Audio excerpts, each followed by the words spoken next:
ನಮಸ್ಕಾರ ವೀಕ್ಷಕರೇ, ಶುಭೋದಯ. ನಿಮ್ಮ ಭವಿಷ್ಯದ ಕೈಗನ್ನಡಿ ರಾಶಿ ಭವಿಷ್ಯ ವಿಶೇಷ ನೇರ ಪ್ರಸಾರ ಕಾರ್ಯಕ್ರಮಕ್ಕೆ ಸ್ವಾಗತ. ಇವತ್ತು ನವರಾತ್ರಿಯ 4ನೇ ದಿನ. ಈ ದಿನ ಯಾವ ಶಕ್ತಿ ದೇವತೆಯನ್ನ ಪೂಜಿಸಬೇಕು, ಪೂಜೆಯ ವಿಧಾನಗಳೇನು, ಪೂಜೆಯಿಂದ ಸಿಗುವಂತಹ ಫಲಾನುಫಲಗಳೇನು, ಜೊತೆಗೆ ದ್ವಾದಶ ರಾಶಿಗಳ ಈ ದಿನ ಭವಿಷ್ಯ ಹೇಗಿದೆ ಅಂತ ತಿಳಿಸಿಕೊಡ್ತಾರೆ ಖ್ಯಾತ ಜ್ಯೋತಿಷಿಗಳು, ಆಧ್ಯಾತ್ಮಿಕ ಚಿಂತಕರು, ಪ್ರೈಡ್ ಆಫ್ ಇಂಡಿಯಾ ಪುರಸ್ಕೃತರಾದ ಡಾಕ್ಟರ್ ಶ್ರೀಧರ ಭಟ್ಟಾಚಾರ್ಯ ಗುರೂಜಿ. ಗುರೂಜಿ, ಕಾರ್ಯಕ್ರಮಕ್ಕೆ ಸ್ವಾಗತ. ಓಂ ನಮೋ ರಾತಪತಯೇ ನಮೋ ಗಣಪತಯೇ ನಮಃ ಪ್ರಮದಪತಯೇ ನಮಸ್ತೆ ಹಸ್ತುಲಂಬೋದರಾಯ ಏಕದಂತಾಯ ವಿಘ್ನ ವಿನಾಶನೆ ಶಿವೋಸುತಾಯ ಶ್ರೀ ವರದಮೂರ್ತಯೇ ನಮೋ ನಮಃ. ಪಬ್ಲಿಕ್ ಟಿವಿಯ ಸಮಸ್ತ ವೀಕ್ಷಕರಿಗೆ ಗುರೂಜಿ ಮಾಡುವ ನಮಸ್ಕಾರಗಳು. ಗುರೂಜಿ, ಮೇಷರಾಶಿಯಿಂದ ಕನ್ಯಾ ರಾಶಿಯವರ ಈ ದಿನ ಭವಿಷ್ಯ ಹೇಗಿದೆ ತಿಳಿಸ್ಕೊಡಿ. ಈ ದಿನ ದ್ವಾದಶ ರಾಶಿ ಗೋಚಾರ ಫಲಗಳತ್ತ ನಾವು ಗಮನವನ್ನು ಕೊಟ್ಟಾಗ ಮೊದಲಿಗೆ ಮೇಷರಾಶಿಗೆ, ಈ ಮೇಷರಾಶಿಯವರಿಗೆ ಈ ದಿನ ವಾದ ವಿವಾದಗಳಿಂದ ದೂರ ಇರಿ. ಇಲ್ಲ ಅಂತ ಅಂದ್ರೆ ನಾನಾ ರೀತಿಯಾಗ್ತಕ್ಕಂಥ ಸಾಧ್ಯತೆಗಳು ಹೆಚ್ಚಾಗಿ ಕಂಡುಬರುತ್ತೆ. ವಿದ್ಯಾರ್ಥಿಗಳು ಓದಿನ ಕಡೆ ಗಮನವನ್ನು ಹರಿಸ್ತಕ್ಕಂಥದ್ದು ತುಂಬಾ ಉತ್ತಮ. ಅಧಿಕ ತಿರುಗಾಟಗಳನ್ನ ಮಾಡ್ತೀರಾ. ಬಹಳಷ್ಟು ಹೇಳಿಕೆ ಮಾತನ್ನ ಕೇಳಿ ಮನಸ್ಸನ್ನ ಕೆಡಿಸ್ಕೊಳ್ತಕ್ಕಂಥ ಸಾಧ್ಯತೆಗಳು ಹೆಚ್ಚಾಗಿ ಕಂಡುಬರುತ್ತೆ. ಈ ದಿನ ನೀವು ಮಾಡಬೇಕಾಗಿರ್ತಕ್ಕಂಥ ಒಂದು ಪರಿಹಾರ, ಬಡ ಮಕ್ಕಳಿಗೆ ಅನ್ನದಾನವನ್ನ ಮಾಡ್ತಕ್ಕಂಥ ಕೆಲಸವನ್ನ ಮಾಡಿ. ಇದರಿಂದ ಬಹಳಷ್ಟು ವಿಶೇಷವಾಗಿರ್ತಕ್ಕಂಥ ಫಲ ನಿಮಗೆ ಲಭ್ಯವಾಗುತ್ತೆ. ಇನ್ನು ವೃಷಭ ರಾಶಿ, ಈ ವೃಷಭ ರಾಶಿಯವರಿಗೆ ಈ ದಿನ ಆರ್ಥಿಕವಾಗಿ ಅಭಿವೃದ್ಧಿಯನ್ನು ಹೊಂದತಕ್ಕಂಥ ದಿನವಾಗುತ್ತೆ. ಮನಸ್ಸಿಗೆ ನೆಮ್ಮದಿ ಇಲ್ಲದೆ ಬಹಳಷ್ಟು ಹಾಳಾಗ್ತಕ್ಕಂಥ ಒಂದು ಸಾಧ್ಯತೆಗಳಿದೆ. ಮನಸ್ಸನ್ನ ಕೆಡಿಸ್ಕೊಂಡ್ರಂತೆ ಬರ್ತಕ್ಕಂಥ ಲಾಭಗಳು ಕೂಡ ಕಮ್ಮಿ ಆಗ್ತಕ್ಕಂಥ ಸಾಧ್ಯತೆಗಳು ಹೆಚ್ಚಾಗಿ ಕಂಡುಬರುತ್ತೆ. ಬಹಳಷ್ಟು ಸಂಕಟಗಳನ್ನು ಅನುಭವಿಸಬೇಕಾಗತ್ತೆ. ಮನಸ್ಸನ್ನ ಏಕಾಗ್ರತೆಗೆ ತಂದು ಮಾಡ್ತಕ್ಕಂಥ ಕೆಲಸ ಕಾರ್ಯದ ಕಡೆ ಗಮನವನ್ನು ಹರಿಸ್ತಕ್ಕಂಥದ್ದು ತುಂಬಾ ಉತ್ತಮ. ಈ ದಿನ ನೀವು ಮಾಡಬೇಕಾಗಿರ್ತಕ್ಕಂಥ ಒಂದು ಪರಿಹಾರ, ಓಂ ಸ್ಕಂದಾಯ ನಮಃ ಈ ಮಂತ್ರವನ್ನ 108 ಬಾರಿ ಜಪವನ್ನ ಮಾಡಿ, ಗೋಪೂಜೆಯನ್ನ ಮಾಡಿ, ನಮಸ್ಕಾರವನ್ನ ಮಾಡ್ತಕ್ಕಂಥ ಕೆಲಸವನ್ನ ಮಾಡಿ. ಇದರಿಂದ ಬಹಳಷ್ಟು ವಿಶೇಷವಾಗಿರ್ತಕ್ಕಂಥ ಫಲ ನಿಮಗೆ ಲಭ್ಯವಾಗತ್ತೆ. ಇನ್ನು ಮಿಥುನ ರಾಶಿ, ಈ ಮಿಥುನ ರಾಶಿಯವರಿಗೆ ಈ ದಿನ ಮಕ್ಕಳಿಗಾಗಿ ಅಧಿಕ ಖರ್ಚನ್ನ ಮಾಡ್ಕೊಳ್ತಕ್ಕಂಥ ಒಂದು ದಿನವಾಗತ್ತೆ. ಸ್ತ್ರೀಯರಿಗಂತೂ ಶುಭವಾಗಿರ್ತಕ್ಕಂಥ ಒಂದು ದಿನವಾಗತ್ತೆ. ಎಲ್ಲೋ ಒಂದು ಕಡೆ ಋಣ ಬಾಧೆ, ಶತ್ರು ಬಾಧೆಗೆ ಸಿಕ್ಕಾಕೊಳ್ತಕ್ಕಂಥ ಸಾಧ್ಯತೆಗಳು ಹೆಚ್ಚಾಗಿ ಕಂಡು ಬರ್ತಾ ಇದೆ. ದೈವಿಕ ಚಿಂತನೆಯನ್ನ ಹೆಚ್ಚಾಗಿ ಮಾಡ್ತಕ್ಕಂಥ ಸಾಧ್ಯತೆ. ನೀಚ ಜನರಿಂದ ದೂರ ಇರಿ. ಇಲ್ಲ ಅಂತ ಅಂದ್ರೆ ನಾನಾ ರೀತಿಯ ಸಮಸ್ಯೆಗಳು ಎದುರಾಗ್ತಕ್ಕಂಥ ಒಂದು ಪರಿಸ್ಥಿತಿ ಸೃಷ್ಟಿಯಾಗತ್ತೆ. ಈ ದಿನ ನೀವು ಮಾಡಬೇಕಾಗಿರ್ತಕ್ಕಂಥ ಪರಿಹಾರ, ಕನಕದಾರ ಸ್ತೋತ್ರ ಪಾರಾಯಣವನ್ನ ಮಾಡಿ, ಸುಮಂಗಲಿಯರಿಗೆ ಪಾದ ಪೂಜೆಯನ್ನ ಮಾಡಿ, ನಮಸ್ಕಾರವನ್ನ ಮಾಡ್ತಕ್ಕಂಥ ಕೆಲಸವನ್ನ ಮಾಡಿ. ಇದರಿಂದ ಬಹಳಷ್ಟು ವಿಶೇಷವಾಗಿರ್ತಕ್ಕಂಥ ಫಲ ನಿಮಗೆ ಲಭ್ಯವಾಗುತ್ತೆ. ಇನ್ನು ಕಟಕ ರಾಶಿ, ಈ ಕಟಕ ರಾಶಿಯವರಿಗೆ ಈ ದಿನ ದ್ರವ್ಯ ಲಾಭ, ಧನಲಾಭಗಳಾಗ್ತಕ್ಕಂಥ ಒಂದು ದಿನವಾಗುತ್ತೆ. ಪ್ರಿಯ ಜನರ ಭೇಟಿಯನ್ನು ಕೂಡ ಈ ದಿನ ನೀವು ಮಾಡ್ತೀರಾ. ಭೂಮಿ ವ್ಯವಹಾರವನ್ನ ಮಾಡ್ತಕ್ಕಂಥವರಿಗೆ ಭೂಲಾಭಗಳಾಗ್ತಕ್ಕಂಥದ್ದು. ಆದರೆ ಎಲ್ಲೋ ಒಂದು ಕಡೆ ದಾಯಾದಿಗಳ ಕಲಹ, ಅಣ್ಣ ತಮ್ಮಂದಿರು, ಸಹೋದರ ಸಹೋದರಿಯರ ಜೊತೆಯಲ್ಲಿ ಕಲಹಗಳನ್ನ ಮಾಡ್ಕೊಳ್ತಕ್ಕಂಥ ಸಾಧ್ಯತೆಗಳು ಹೆಚ್ಚಾಗಿ ಕಂಡು ಬರ್ತಾ ಇದೆ. ದಾನ ಧರ್ಮದಲ್ಲಿ ಆಸಕ್ತಿ ಹೆಚ್ಚಾಗ್ತಕ್ಕಂಥ ದಿನವಾಗುತ್ತೆ. ಈ ದಿನ ನೀವು ಮಾಡಬೇಕಾಗಿರ್ತಕ್ಕಂಥ ಒಂದು ಪರಿಹಾರ, ಒಟು ಬ್ರಾಹ್ಮಣನಿಗೆ ಸ್ವಯಂ ಪಾಕವನ್ನ ನೀಡಿ, ಚಂದ್ರನಿಗೆ ನಮಸ್ಕಾರವನ್ನ ಮಾಡ್ತಕ್ಕಂಥ ಕೆಲಸವನ್ನ ಮಾಡಿ.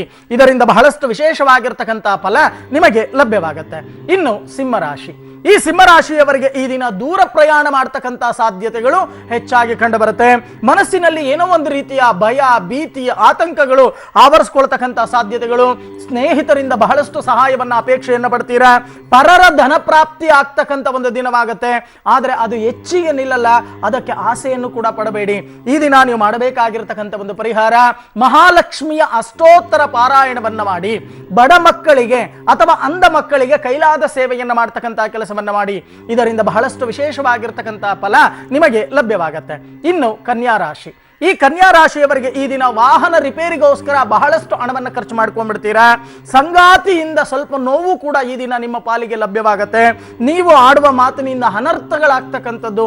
ಬೇರೆಯವರು ನೀವು ಏನೇ ಒಳ್ಳೆಯದನ್ನು ಮಾತಾಡಿದ್ರು ಸಹಿತ ಮಿಸ್ಅಂಡರ್ಸ್ಟ್ಯಾಂಡ್ ಮಾಡ್ಕೊಳ್ತಕ್ಕಂಥ ಪರಿಸ್ಥಿತಿಗಳು ಕೂಡ ಹೆಚ್ಚಾಗಿ ಕಂಡು ಬರುತ್ತೆ. ಕುಟುಂಬದಲ್ಲಿ ಏನೋ ಒಂದು ರೀತಿಯ ಆತಂಕ ಆವರಿಸ್ಕೊಳ್ಳುತ್ತೆ. ಈ ದಿನ ನೀವು ಮಾಡಬೇಕಾಗಿರ್ತಕ್ಕಂಥ ಪರಿಹಾರ, ನವಗ್ರಹ ಪ್ರದಕ್ಷಿಣೆಗಳನ್ನ ಮಾಡಿ, ನಮಸ್ಕಾರವನ್ನ ಮಾಡ್ತಕ್ಕಂಥ ಕೆಲಸವನ್ನ ಮಾಡಿ. ಇದರಿಂದ ಬರ್ತಕ್ಕಂಥ ಕಷ್ಟ ಕಾರ್ಪಣ್ಯಗಳು ನಿವಾರಣೆಯಾಗಿ ಶುಭ ಫಲಗಳು ನಿಮಗೆ ಪ್ರಾಪ್ತಿಯಾಗುತ್ತೆ. ಸರಿ ಗುರುಜಿ, ಕಾರ್ಯಕ್ರಮದ ಫಸ್ಟ್ ಕಾಲರ್ ರೆಡಿ ಇದ್ದಾರೆ. ತುಳಸಿ ಅನ್ನೋರು ಕರೆ ಮಾಡಿದ್ದಾರೆ. ನಮಸ್ಕಾರ ತುಳಸಿ ಅವರೇ. ನಮಸ್ಕಾರ ಮೇಡಮ್. ಹೇಳಿಮ್ಮ, ಯಾರ ಬಗ್ಗೆ ಕೇಳ್ಬೇಕಿತ್ತು? ನನ್ ಬಗ್ಗೆನೇ ಕೇಳಬೇಕಿತ್ತು. ಹುಟ್ಟಿದ ದಿನಾಂಕ ಗೊತ್ತಾ? ಹಾ ಗೊತ್ತು, ಹೇಳಿ. 8/3/80. 1980. ಹೌದು. ಸಮಯ ತಿಳಿಸಿಮಾ. ಬೆಳಗ್ಗೆ 5:30. ಬೆಳಗಿನ ಜಾವ 5 ಗಂಟೆವರೆಗೆ. ಹೌದು. ಸರಿ, ಗುರುಜಿ ಇದ್ದಾರೆ, ಮಾತನಾಡಿ. ಅಮ್ಮ ನಮಸ್ಕಾರಮ್ಮ.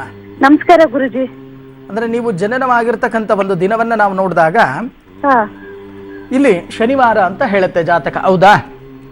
ಹೌದು ಸ್ವಾಮಿ. ಅಂದ್ರೆ ನಿಮ್ಮ ನಕ್ಷತ್ರವನ್ನ ನಾವು ನೋಡಿದಾಗ ವಿಶಾಖ ನಕ್ಷತ್ರ 4ನೇ ಪಾದ, ವೃಶ್ಚಿಕ ರಾಶಿ. ಜನನ ಕಾಲದಲ್ಲಿ ನಿಮಗೆ ನಡೀತಾ ಇರತಕ್ಕಂಥ ಒಂದು ದಶ ಗುರುದಶ. ಆದ್ರೆ ಈಗ ಬುಧ ದಶ ಅಂತ್ಯ ಭಾಗ.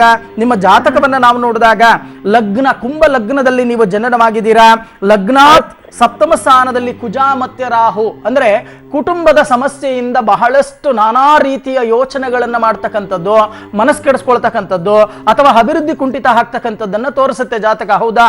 ಹೌದು ಸ್ವಾಮಿ. ಖಂಡಿತವಾಗಿ ಕುಜ ಮತ್ತೆ ರಾಹು ಸಂಯೋಗದಲ್ಲಿ ಸಪ್ತಮ ಸ್ಥಾನದಲ್ಲಿ ಇರುವುದರಿಂದ ಈ ರೀತಿ ಆಗ್ತಕ್ಕಂಥ ಸಾಧ್ಯತೆಗಳು ಹೆಚ್ಚಾಗಿ ಕಂಡು ಬರುತ್ತೆ.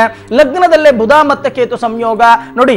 ಕುಂಭ ಲಗ್ನದಲ್ಲಿ ರವಿ, ಶತ್ರು ಕ್ಷೇತ್ರದಲ್ಲಿ ರವಿ ಇದ್ದಾರೆ. ಚೆನ್ನಾಗಿ ಅರ್ಥ ಮಾಡ್ಕೊಳ್ಳಿ. ಪ್ರತಿನಿತ್ಯ ಸೂರ್ಯ ದರ್ಶನವನ್ನ ಮಾಡ್ತಕ್ಕಂಥ ಕೆಲಸವನ್ನ ಮಾಡಿ.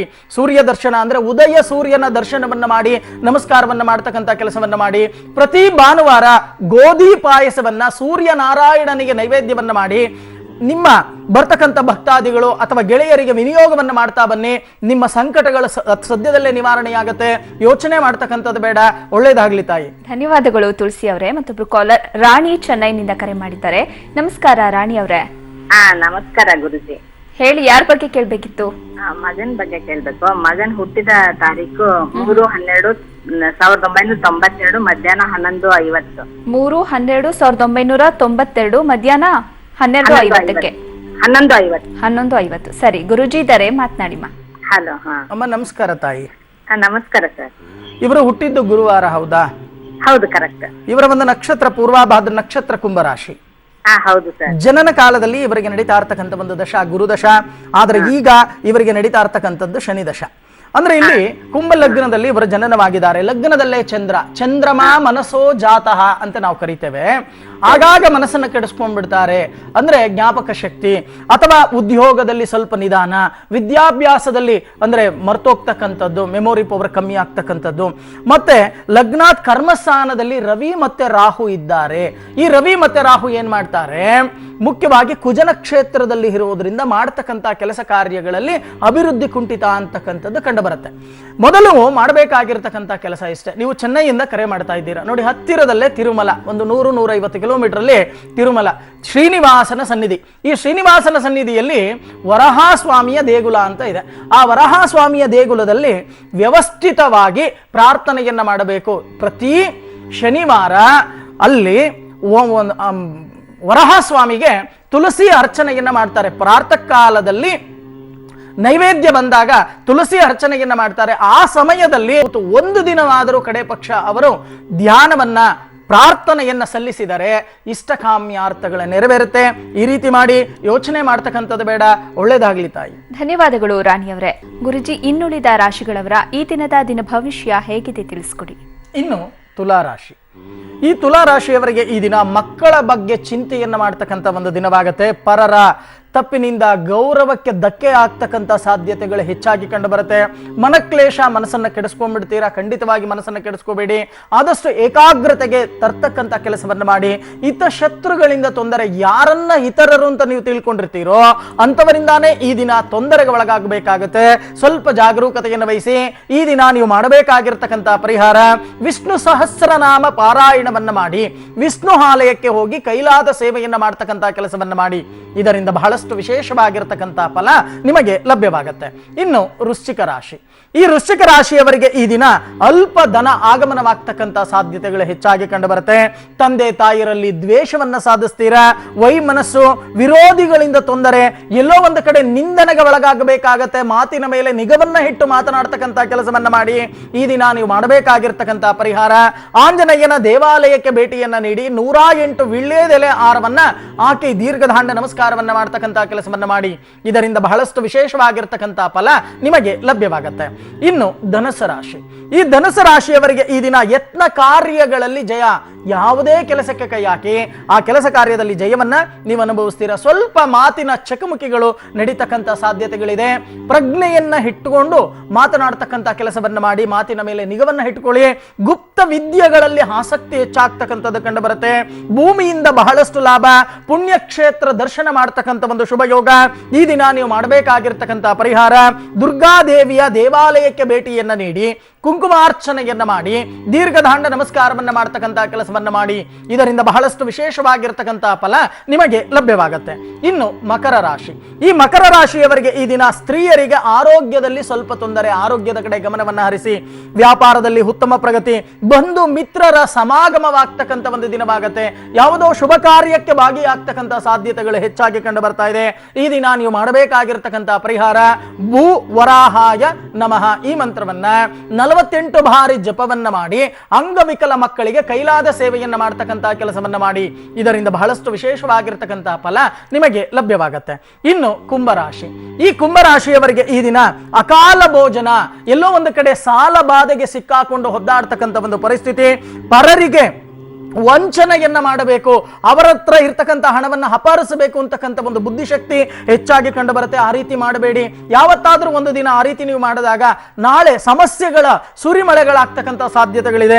ಬಾಕಿ ವಸೂಲಿಯನ್ನ ಮಾಡಲಿಕ್ಕೆ ಹೋರಾಟವನ್ನ ಮಾಡ್ತೀರಾ, ಅಧಿಕವಾದ ಕೋಪವನ್ನ ಮಾಡ್ತೀರಾ, ಅತಿಯಾದ ಕೋಪ, ಆ ಕೋಪದಿಂದ ಬಹಳಷ್ಟು ಸಮಸ್ಯೆಗಳಾಗ್ತಕ್ಕಂಥ ಸಾಧ್ಯತೆಗಳಿದೆ. ಈ ದಿನ ನೀವು ಮಾಡಬೇಕಾಗಿರ್ತಕ್ಕಂಥ ಒಂದು ಪರಿಹಾರ, ಗಜೇಂದ್ರ ಮೋಕ್ಷ ಪಾರಾಯಣವನ್ನ ಮಾಡ್ತಕ್ಕಂಥ ಕೆಲಸವನ್ನ ಮಾಡಿ.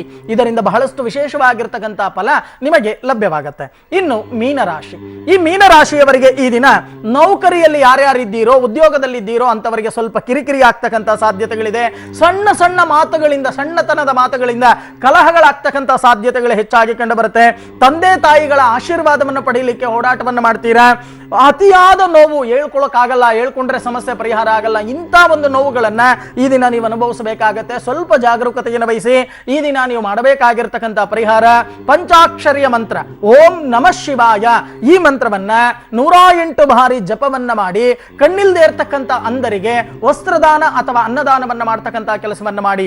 ಇದರಿಂದ ಬಹಳಷ್ಟು ವಿಶೇಷವಾಗಿರ್ತಕ್ಕಂಥ ಫಲ ನಿಮಗೆ ಲಭ್ಯವಾಗುತ್ತೆ. ಸರಿ ಗುರುಜಿ, ಈಗೊಬ್ರು ಕಾಲರ್ ರೆಡಿ ಇದ್ದಾರೆ. ಮಹಾಲಕ್ಷ್ಮಿ ಕುಣಿಗಲ್ನಿಂದ ಕರೆ ಮಾಡಿದ್ದಾರೆ. ನಮಸ್ಕಾರ ಮಹಾಲಕ್ಷ್ಮಿ ಅವರೇ. ನಮಸ್ತೆ ಮೇಡಮ್. ಹೇಳಿಮ್ಮ, ಯಾರ ಬಗ್ಗೆ ಕೇಳಬೇಕು? ನನ್ ಮಗನ್ ಬಗ್ಗೆ ಕೇಳ್ಬೇಕಾಯ್ತು ಮೇಡಮ್. ಹೆಸರು ಹೇಳಿ ಅವ್ರದ್ದು. ಕುಶಲ್ ಸಾಗರ್. ಹುಟ್ಟಿದ ದಿನಾಂಕ ತಿಳಿಸಿಮ್ಮ. 25/11/1999. 25/11/1999. ಹಾ. ಸಮಯ ತಿಳಿಸಿ. ಸಮಯ ಗುರುವಾರ ಸಂಜೆ 8 ಗಂಟೆ ಮೇಡಮ್. 8 ಗಂಟೆ ಟೈಮ್ ಕರೆಕ್ಟ್ ಇದೆಯಾ? ಹೌದು ಮೇಡಮ್. 8ರಿಂದ 8:15. ಗುರುಜಿ ಇದ್ದಾರೆ, ಮಾತನಾಡಿಮ್ಮ. ಅಮ್ಮ ನಮಸ್ಕಾರ ತಾಯಿ. ನಮಸ್ತೆ ಗುರುವೆ. ಏನ್ ವಿಚಾರ ಬೇಕಾಗಿತ್ತಮ್ಮ? ಒಬ್ನೇ ಮಗ ಗುರುವೆ, ಅವನ ಬಗ್ಗೆ ಕೇಳ್ಬೇಕಾಗಿತ್ತು. ನೋಡೋಣ, ಗುರುವಾರ ಇವರು ಹುಟ್ಟಿದ್ದು ಹೌದಾ? ಹೌದು ಗುರುವೆ. ಇವರ ಒಂದು ನಕ್ಷತ್ರ ಆರಿದ್ರಾ ನಕ್ಷತ್ರ, ಮಿಥುನ ರಾಶಿ. ಹೌದು. ಜನನ ಕಾಲದಲ್ಲಿ ಇವಾಗ ನಡೀತಾ ಇರ್ತಕ್ಕಂಥ ಒಂದು ದಶೆಯನ್ನ ನಾವು ನೋಡಿದಾಗ ರಾಹು ದಶ, ಆದರೆ ಜನನ ಕಾಲದಲ್ಲಿ ಈಗ ಇವರಿಗೆ ಗುರು ದಶ ನಡೀತಾ ಇದೆ. ಇವರ ಜಾತಕದಲ್ಲಿ ಲಗ್ನಾತ್ ಅಷ್ಟಮ ಸ್ಥಾನದಲ್ಲಿ ಕುಜ ಮತ್ತೆ ಕೇತು, ಅಷ್ಟಮ ಸ್ಥಾನದಲ್ಲಿ ಕುಜ ಮತ್ತೆ ಕೇತು ಇರುವುದರಿಂದ ಈಗ ನಡೀತಾ ಇರ್ತಕ್ಕಂಥ ಒಂದು ದಶೆಯನ್ನ ನಾವು ನೋಡಿದಾಗ ಗುರುದಶೆ ಆಗಿರೋದ್ರಿಂದ ಗುರು ಏಕಾದಶದಲ್ಲಿ ಕುಜನ ಕ್ಷೇತ್ರದಲ್ಲಿದ್ದಾನೆ. ಅಯ್ಯೋ ಏನು ಒಬ್ಬನೇ ಮಗ ಅಂತ ತುಂಬಾ ಪ್ರೀತಿಯಿಂದ ಸಾಕ್ಬಿಟ್ವು ಗುರುಗಳೇ, ಆದ್ರೆ ಹೇಳತೀರೋದು ಹೇಳ್ಕೊಳಕ್ಕಾಗಲ್ಲ. ಇಂಥ ಒಂದು ಸಮಸ್ಯೆಗಳನ್ನ ನೀವು ಹೇಳಬೇಕು ಅಂತ ಕರೆ ಮಾಡಿದೀರಾ, ಹೌದಲ್ವಾ? ಹೌದು ಗುರುವೆ. ಯೋಚನೆ ಮಾಡ್ತಕ್ಕಂಥದ್ದು ಬೇಡ ತಾಯಿ. ಮೊದಲು ಬಗ್ಗೆ, ಮುಂದಿನ ಭವಿಷ್ಯದ ಬಗ್ಗೆ. ಅಮ್ಮ, ಮುಂದಿನ ಭವಿಷ್ಯ ಸರಿ ಹೋಗಬೇಕು ಅಂದ್ರೆ ಮೊದಲು ಒಂದು ಕೆಲಸ ಮಾಡಿ. ನಾನು ಹೇಳ್ತಕ್ಕಂಥ ಒಂದು ಕೆಲಸವನ್ನ ಮಾಡಿ. ಭೂನಾರಾಯಣ ಜಪ, ಭೂನಾರಾಯಣ ಹೋಮ, ಕುಜ ಕೇತು ರಾಹು ಶಾಂತಿ ಹೋಮಗಳನ್ನ ಆಚರಣೆಯನ್ನ ಮಾಡಿ. ಪ್ರತಿ ಹುಣ್ಣಿಮೆ ದಿನ ಬಡ ಮಕ್ಕಳಿಗೆ ಅಥವಾ ಕಣ್ಣಿಲ್ದೇ ಇರತಕ್ಕಂಥ ಅಂಧ ಮಕ್ಕಳಿಗೆ ಇವನ ಹೆಸರಲ್ಲಿ ಸ್ವಲ್ಪ ಅನ್ನದಾನವನ್ನ ಮಾಡಲಿಕ್ಕೆ ಪ್ರಯತ್ನವನ್ನ ಪಡಿ. ಖಂಡಿತವಾಗಿ ಅನುಕೂಲಗಳಾಗತ್ತೆ. ಈ ರೀತಿ ಮಾಡಿ. ಯೋಚನೆ ಮಾಡ್ತಕ್ಕಂಥದ್ದು ಬೇಡ. ಒಳ್ಳೇದಾಗ್ಲಿ ತಾಯಿ. ಮಹಾಲಕ್ಷ್ಮಿ ಅವರೇ, ಗುರುಜಿ ಹೇಳಿದ ಪರಿಹಾರವನ್ನ ಮಾಡ್ಕೊಳ್ಳಿ, ಖಂಡಿತ ಒಳ್ಳೇದಾಗುತ್ತೆ. ಗುರುಜಿನು ಇವತ್ತು ನವರಾತ್ರಿಯ 4ನೇ ದಿನ. ಈ ದಿನ ಯಾವ ಶಕ್ತಿ ದೇವತೆಯನ್ನ ಪೂಜಿಸಬೇಕು? ಪೂಜೆಯ ವಿಧಾನಗಳೇನು? ಪೂಜೆಯಿಂದ ಸಿಗುವಂತಹ ಶುಭ ಫಲಗಳೇನು? ತಿಳಿಸ್ಕೊಡಿ. ಈ ದಿನ ಶರನ್ನವರಾತ್ರಿಯ 4ನೇ ದಿನ. ಈ ಚತುರ್ಥ ಶಕ್ತಿ ಅಂತ ದೇವತೆಯನ್ ಅಂತ ನಾವು ಹೇಳ್ತೇವೆ. ಅವಳನ್ನ ಕೂಷ್ಮಾಂಡ ದೇವಿ ಅಂತ ಕರಿತೀವಿ. ಯಾಕೆ ಕೂಷ್ಮಾಂಡ ದೇವಿ ಅಂತ ಕರಿತೇವೆ ನೋಡಿ? ಕುಂಬಳಕಾಯಿಗೆ ಸಂಸ್ಕೃತದಲ್ಲಿ ಕೂಷ್ಮಾಂಡ ಅಂತ ಕರಿತೇವೆ. ಆ ಕೂಷ್ಮಾಂಡ ಬಲಿಯೇ ಇವಳಿಗೆ ಪ್ರಿಯ. ಅದಕ್ಕೋಸ್ಕರನೇ ಕೂಷ್ಮಾಂಡ ದೇವಿ ಅಂತಕ್ಕಂಥದ್ದು. ನೋಡಿ, ಈ ದೇವಿಗೆ 8 ಭುಜಗಳು, ಅಷ್ಟಾಭುಜ ಎಂದು ಪ್ರಖ್ಯಾತಿಯಾಗಿದ್ದಾಳೆ. 7 ಕೈಗಳಲ್ಲಿ ಕ್ರಮಶಃ ಕಮಂಡಲ, ಧನುಷ, ಬಾಣ, ಕಮಲ, ಅಮೃತ ತುಂಬಿದ ಕಲಶ ಮತ್ತು ಗದೆಗಳಿವೆ. ಇವಳ ವಾಹನ ಸಿಂಹ ವಾಹನವಾಗಿದೆ. ಯಾರು ಈ ಕೂಷ್ಮಾಂಡ ದೇವಿಯನ್ನ ಭಕ್ತಿ ಭಾವದಿಂದ ಪ್ರಾರ್ಥನೆಯನ್ನ ಮಾಡ್ತಾರೋ, ಸೇವೆಯನ್ನ ಮಾಡ್ತಾರೋ, ವ್ರತವನ್ನ ಮಾಡ್ತಾರೋ ಅಥವಾ ದೀರ್ಘದಾಂಡ ನಮಸ್ಕಾರವನ್ನ ಮಾಡ್ತಾರೋ ಅವರಿಗೆ ಈ ಕೂಷ್ಮಾಂಡ ದೇವಿಯ ಅನುಗ್ರಹ ಪ್ರಾಪ್ತಿಯಾಗತ್ತೆ. ಆದ್ರೆ ಈ ಕೂಷ್ಮಾಂಡ ದೇವಿಯ ಅನುಗ್ರಹದಿಂದ ನಮಗೇನು ಲಾಭ? ಬಹಳಷ್ಟು ಜನ ಇವತ್ತಿನ ಕಲಿಯುಗದಲ್ಲಿ ಪ್ರತಿಯೊಂದನ್ನೂ ಕೂಡ ಲೆಕ್ಕಾಚಾರವನ್ನ ಮಾಡ್ತೀರಾ, ಹೌದಲ್ವಾ? ಆದರೆ ನೋಡಿ, ಒಬ್ಬ ಮನುಷ್ಯನಲ್ಲಿ ಇರ್ತಕ್ಕಂಥ ಯಶೋಬಲ, ಆರೋಗ್ಯ ಬಲ ಈ ದಿನ ನಮಗೆ ಬರತಕ್ಕಂಥ ಒಂದು ದಿನವಾಗತ್ತೆ. ಅದಕ್ಕೆ ಈ ಶರನ್ನವರಾತ್ರಿಯಲ್ಲಿ ಈ ಚತುರ್ಥ ಶಕ್ತಿ ದೇವತೆ ಅಂದ್ರೆ 4ನೇ ಶಕ್ತಿ ದೇವತೆಯಾಗಿರ್ತಕ್ಕಂಥ ಕೂಷ್ಮಾಂಡ ದೇವಿಯನ್ನ ಪ್ರಾರ್ಥನೆಯನ್ನ ಮಾಡ್ತಕ್ಕಂಥದ್ದು. ಹಾಗಾದ್ರೆ ಈ ದಿನ ನಾವು ಏನ್ ಮಾಡಬೇಕು? ಎಷ್ಟೋ ಜನಕ್ಕೆ ಗೊತ್ತಿಲ್ಲ. ಕೂಷ್ಮಾಂಡ ಅಂದ್ರೆ ಒಂದು ಕುಂಬಳಕಾಯಿ ತಗೊಂಡೋಗಿ ದೇವ್ರ ಮುಂದೆ ಇಟ್ಟು ಅದನ್ನು ಕಟ್ ಮಾಡಿ ನೈವೇದ್ಯ ಮಾಡ್ತಕ್ಕಂಥವರು ಕೂಡ ಎಷ್ಟೋ ಜನ ಇದ್ದಾರೆ. ನೈವೇದ್ಯ ಅಲ್ಲ, ಕುಂಬಳಕಾಯಿ ಬಲಿಯ ಕುಂಬಳಕಾಯನ್ನ ನೀವಳಿಸಿ ದೃಷ್ಟಿಯನ್ನ ತೆಗೆದು ಒಡಿತಕ್ಕಂಥ ಕೆಲಸವನ್ನ ಮಾಡು ಅಂತ ಹೇಳುತ್ತೆ ಇಲ್ಲಿ ನಾವು ಶರನ್ನವರಾತ್ರಿಯ ಆಚರಣೆಯಲ್ಲಿ. ಹಾಗೆ ಈ ಕುಂಬಳಕಾಯಿ ಆದ ತಕ್ಷಣ ನಾವು ಕೂಷ್ಮಾಂಡ ದೇವಿಗೆ ಮತ್ತೇನು ನೈವೇದ್ಯವನ್ನ ಮಾಡಬೇಕು, ಈ ದಿನ ಮಾಡ್ತಕ್ಕಂಥ ಕೆಲಸ ಕಾರ್ಯಗಳೇನು, ಕರ್ಮಗಳೇನು ಅಂತ ನಾವು ನೋಡಿದಾಗ ನೋಡಿ, ಈ ದಿನ ಅದರಲ್ಲಿ ಕನ್ಯಾಮಣಿಗಳು ಅಂತ ನಾವೇನು ಹೇಳ್ತೀವಿ, ಆ ಕನ್ಯಾಮಣಿಗಳಿಗೆ ಕರೆದು ಪಾದ ಪೂಜೆಯನ್ನ ಮಾಡಬೇಕು. ಯಾರು ಶರನ್ನವರಾತ್ರಿಯನ್ನ ಆಚರಣೆಯನ್ನ ಮಾಡ್ತಾ ಇದ್ದೀರೋ ಜ್ಞಾಪಕದಲ್ಲಿ ಇಟ್ಟುಕೊಳ್ಳಿ. 4 ಜನ ಕನ್ಯಾಮಣಿಗಳನ್ನ ಕರೆದು ಈ ದಿನ ಪಾದ ಪೂಜೆಯನ್ನ ಮಾಡಿ, ಅವರಿಗೆ ಉಣಬಡಿಸಿ, ವಸ್ತ್ರದಾನವನ್ನ ಮಾಡಿ, ಅವರ ಕೈಯಲ್ಲಿ ನಮಸ್ಕಾರವನ್ನ ಮಾಡಿ ಆಶೀರ್ವಾದವನ್ನ ಪಡಿತಕ್ಕಂಥ ಕೆಲಸವನ್ನ ಮಾಡಿ. ಕೆಲವರು ಅಹಂ ಅಂತಕ್ಕಂಥದ್ದನ್ನು ಇಟ್ಕೊಂಡಿರ್ತೀರ. ಅಯ್ಯೋ, ಚಿಕ್ಕ ಮಕ್ಕಳಿಗೆ ಕಾಲಿಗೆ ಬೀಳ್ಬೇಕಾ ನಾವು? ಖಂಡಿತವಾಗಿ ಇಲ್ಲ. ಶಕ್ತಿ ಸ್ವರೂಪಿಯಾಗಿರ್ತಕ್ಕಂಥವರನ್ನ ಈ ದಿನ ಕನ್ಯಾಮಣಿಗಳನ್ನ ಕರೆದು ಯಾರು ಆಶೀರ್ವಾದವನ್ನ ಪಡ್ಕೋತೀರೋ ಅಂತವರಿಗೆ ಖಂಡಿತವಾಗಿ ಆ ಕೂಷ್ಮಾಂಡ ದೇವಿಯ ಅನುಗ್ರಹ ಪ್ರಾಪ್ತಿಯಾಗತ್ತೆ. ಯಶಸ್ಸು, ಆರೋಗ್ಯ ಖಂಡಿತವಾಗಿ ಲಭ್ಯವಾಗತ್ತೆ. ನಿಮಗೆಲ್ಲರಿಗೂ ಕೂಡ ಕೂಷ್ಮಾಂಡ ದೇವಿಯ ಅನುಗ್ರಹ ಪ್ರಾಪ್ತಿಯಾಗಲಿ ಅಂತ ಹೇಳಿ ನಾನು ಕೂಡ ಆ ಕೂಷ್ಮಾಂಡ ದೇವಿಯನ್ನ ಪ್ರಾರ್ಥನೆಯನ್ನ ಮಾಡ್ತೇನೆ. ಸರಿ ಗುರುಜಿ, ಶರನ್ನವರಾತ್ರಿಯ ಈ ದಿನ 4ನೇ ದಿನ ಕೂಷ್ಮಾಂಡ ದೇವಿಯ ಆರಾಧನೆಯಿಂದ ಶುಭ ಫಲಗಳು ಪ್ರಾಪ್ತಿಯಾಗುತ್ತೆ ಅನ್ನೋದನ್ನ ತಿಳಿಸ್ಕೊಟ್ರಿ. ಧನ್ಯವಾದ. ಸರ್ವೇ ಜನ ಸುಖಿನೋ ಭವಂತು, ಸಮಸ್ತ ಸನ್ಮಂಗಳಾನಿ ಭವಂತು. ವೀಕ್ಷಕರೇನು ಗುರುಜಿಯವರ ನೇರ ಭೇಟಿಗಾಗಿ ಈ ಅಡ್ರೆಸ್ನ ನೋಟ್ ಮಾಡ್ಕೊಳ್ಳಿ. ಶ್ರೀ ಸಿದ್ಧಿ ವಿನಾಯಕ ಜ್ಯೋತಿಷ್ಯ ಕೇಂದ್ರ ನಂಬರ್ 202/2, HBR 5ನೇ block, telecom layout, KEB office ಹತ್ತಿರ, ನಾಗವಾರ ರಸ್ತೆ, ಬೆಂಗಳೂರು 43. ಇನ್ನು ದೂರವಾಣಿ ಸಂಖ್ಯೆ ಹೀಗಿದೆ: 997222530004. ಮತ್ತೊಂದು ದೂರವಾಣಿ ಸಂಖ್ಯೆ 997222530005. ಇನ್ನು ವೆಬ್ಸೈಟ್ ಅಡ್ರೆಸ್ www.astrobrahma.in ಗೆ ಲಾಗಿನ್ ಆಗಿ. ವೀಕ್ಷಕರೇ, ಇದಾಗಿತ್ತು ಈ ದಿನದ ರಾಶಿ ಭವಿಷ್ಯ ಕಾರ್ಯಕ್ರಮ. ಕಾವೇರಿ ವಿವಾದದ ವಿಷಯದಲ್ಲಿ ಕರ್ನಾಟಕಕ್ಕೆ ಇವತ್ತು ಸಿಹಿ ಹಾಗೂ ಕಹಿ. ಕಹಿ ಸುದ್ದಿ ಏನು ಅಂದರೆ, ಸುಪ್ರೀಂ ಕೋರ್ಟ್ ಆದೇಶದಂತೆ ತಮಿಳುನಾಡಿಗೆ ನೀರು ಬಿಡುತ್ತೇವೆ ಅಂತ ಮುಖ್ಯಮಂತ್ರಿಗಳು ಪರೋಕ್ಷವಾಗಿ ಘೋಷಣೆ ಮಾಡಿದ್ದಾರೆ. ಈ ಬೆನ್ನಲ್ಲೇ 6800 ಕ್ಯೂಸೆಕ್ ನೀರನ್ನು ಈ ರಾತ್ರಿಯಿಂದಲೇ ಹರಿಸಲಾಗುತ್ತಿದೆ. ಇದರಲ್ಲಿ ತಮಿಳುನಾಡಿಗೆ 4000 ಹಾಗೂ ಮಂಡ್ಯ ರೈತರ ಬೆಳೆಗೆ 2800 ಕ್ಯೂಸೆಕ್ ಬಿಡುಗಡೆ ಮಾಡಲಾಗಿದೆ. 12 ದಿನಗಳಿಂದ ತಮಿಳುನಾಡು ಮುಖ್ಯಮಂತ್ರಿ ಜಯಲಲಿತಾ ಚೆನ್ನೈನಲ್ಲಿರುವ ಅಪೋಲೋ ಆಸ್ಪತ್ರೆಯಲ್ಲಿ ಚಿಕಿತ್ಸೆ ಪಡ್ಕೋತಾ ಇದ್ದಾರೆ. ಅವರ ಆರೋಗ್ಯ ಸ್ಥಿತಿ ಸುಧಾರಿಸ್ತಾ ಇದೆ ಅಂತ ಆಸ್ಪತ್ರೆ ಸ್ಪಷ್ಟಪಡಿಸುತ್ತಿದೆಯಾದರೂ ಜನಸಾಮಾನ್ಯರು ಮಾತ್ರ ಅದು ನಂಬೋದಕ್ಕೆ ರೆಡಿ ಇಲ್ಲ.